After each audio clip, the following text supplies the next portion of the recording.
Assalamualaikum warahmatullahi wabarakatuh.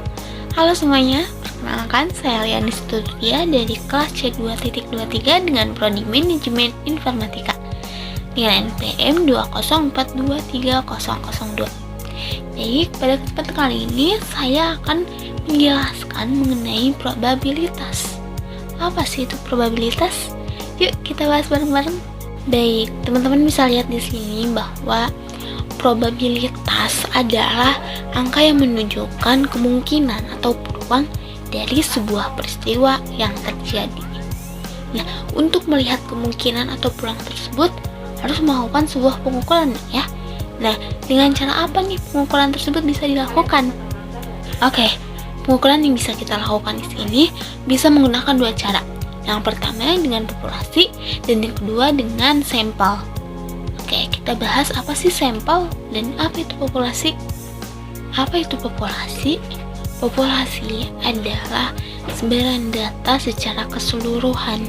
Maksudnya di sini adalah contoh nih, teman-teman sedang menghitung tinggi badan dari kelas A.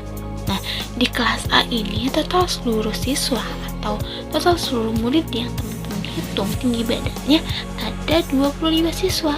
Nah, 25 siswa ini adalah seluruh data yang teman-teman hitung. Itu dinamakan populasi. Nah, proses pengukuran dengan populasi ini disebut dengan parameter. Nah, ketika teman-teman sudah mengukur hasil dari data yang sudah teman-teman hitung menggunakan populasi ini, teman-teman bisa mempresentasikannya dalam bentuk tabel maupun grafik untuk melihat persebaran data yang sudah teman-teman ukur. Untuk apa? Untuk mencari peluang atau kemungkinan dalam peristiwa tersebut. Nah, kemungkinan atau peluang di sini disebut dengan probabilitas. Nah, selanjutnya sampel. Sampel adalah perwakilan dari pengambilan sebuah data yang sudah teman-teman ambil dari populasi. Nah, data ini adalah perwakilan atau menjadi sebuah karakteristik dari keseluruhan data yang sudah teman-teman analisis.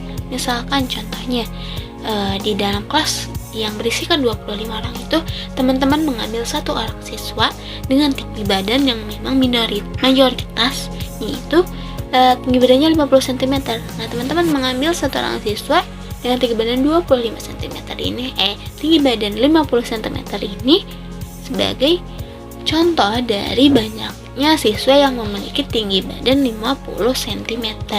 Itu digunakan dengan sampel. Jadi mewakili seluruh isi dari data yang mayoritas tersebut. Nah, pengukuran menggunakan sampel ini disebut dengan statistik. Tidak jauh beda dengan populasi, pengukurannya bisa menggunakan tabel dan juga grafik. Untuk apa? Untuk melihat persebaran data, sehingga dari persebaran data tersebut kita bisa melihat peluang ataupun probabilitas dari kejadian tersebut. Oke. Nah, di sini bisa teman-teman lihat sebagai contoh untuk menentukan sebuah probabilitas. Di sini ada pertanyaan, bagaimana cuaca suatu wilayah dapat diperkirakan? Bagaimana perkiraan cuaca dapat dilakukan dalam beberapa waktu atau hari? Nah, untuk melakukan atau untuk melihat probabilitas di sini atau untuk menentukan probabilitas, cara yang pertama teman-teman bisa lakukan adalah pertama, lihat persebaran data sebelumnya. Persebaran data tersebut bisa lihat teman-teman di sini nih, yang dipresentasikan dalam bentuk tabel ini. Ini adalah sebuah data yang bisa teman-teman lihat untuk melihat probabilitas. Kita analisis di sini. Nah, hari Selasa berawan, hari Rabu hujan, Kamis berawan sedikit panas, Jumat berawan, Sabtu panas, Minggu berawan sedikit panas. Oh, di dalam persebaran data ini kita bisa melihat bahwa ternyata selama 3 kali sehari itu cuaca berawan sedikit panas. Bisa kita lihat ya di sini di data setiap hari ketiganya cuaca selalu berawan sedikit panas. Lalu di sini bisa kita simpulkan bahwa ternyata bisa jadi selama 3 hari sekali cuaca itu berawan.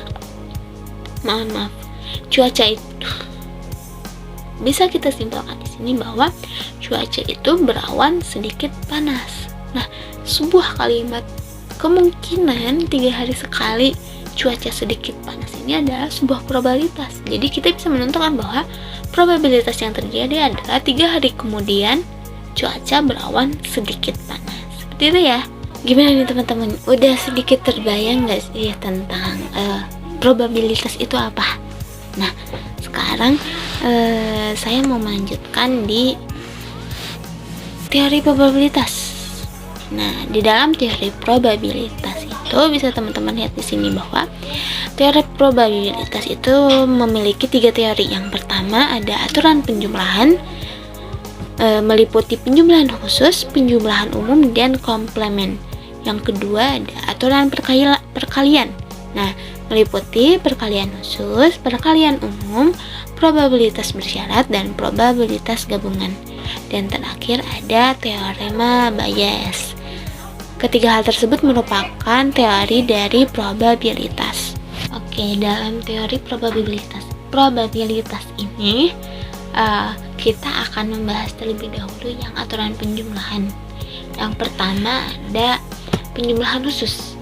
Bisa teman-teman lihat di sini bahwa penjumlahan khusus disebut juga dengan istilah kejadian saling lepas atau mutually eksklusif yang tidak bisa terjadi dalam satu waktu yang sama. Nah, selanjutnya ada penjumlahan umum.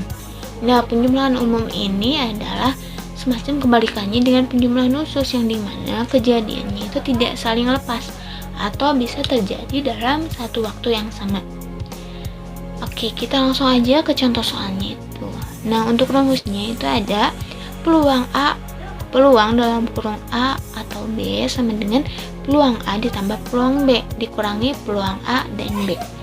Contoh, 55% siswa menyukai basketball dan 35% siswa menyukai sepak bola.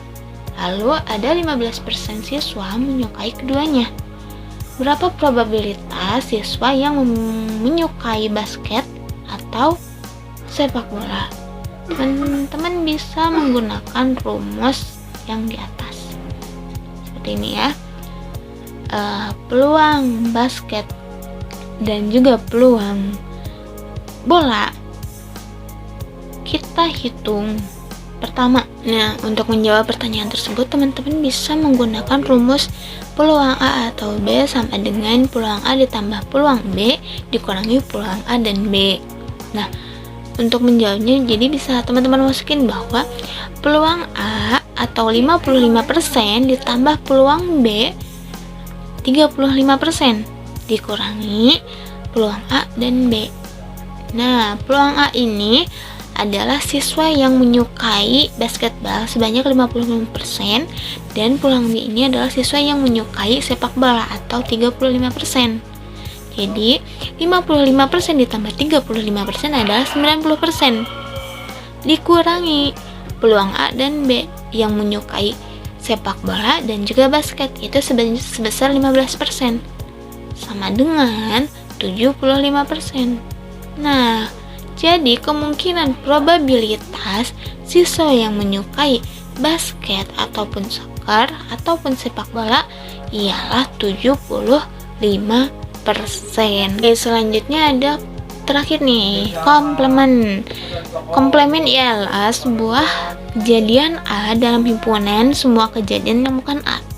Maksudnya gini, misalkan contoh, jika A adalah kejadian botol pecah, maka komplement dari kejadian A adalah botol tidak pecah. Nah, peluang dari sebuah kejadian dan komplement pasti selalu berjumlah 1 dari kejadian yang terjadi maupun tidak terjadi. Kita ambil contoh di sini. Diketahui probabilitas suatu sistem berjalan dengan baik adalah 0,8. Tentukan probabilitas sistem tersebut gagal bekerja. Nah, sistem tersebut gagal bekerja ini adalah sebuah komplement karena di sini kejadiannya adalah suatu sistem yang berjalan dengan baik dan komplementnya adalah sistem yang gagal bekerja. Di sini kita harus menentukan probabilitas yang gagal bekerjanya. Oke, kita bisa masukkan rumus peluang A sama dengan 1. Kenapa 1? Karena seperti yang sudah dijelaskan di awal bahwa peluang dari sebuah kejadian dan komplement pasti selalu berjumlah 1. Nah, jadi kita masukin peluang A sama dengan 1 dikurangi peluang yang bukan A. Tadi kan peluang A-nya itu atau peluang dari sistem yang berjalannya baik itu adalah 0,8. Oke, kita tulis aja 0,8 di sini. Jadi 1 dikurangi 0,8 hasilnya adalah 0,2. Kenapa 0,2? Ya karena memang hasilnya pasti tidak akan lebih dari 1 gitu, seperti yang sudah dijelaskan di awal. Sehingga probabilitas dari sistem tersebut gagal bekerja adalah 0,2. Itu dia beberapa penjelasan mengenai probabilitas dan teori probabilitas. Terima kasih buat teman-teman yang sudah menonton sampai akhir video ini, dan mohon maaf apabila dalam proses penyampaian materi masih banyak kekurangan. Billahi taufiq wal hidayah. Wassalamualaikum warahmatullahi wabarakatuh.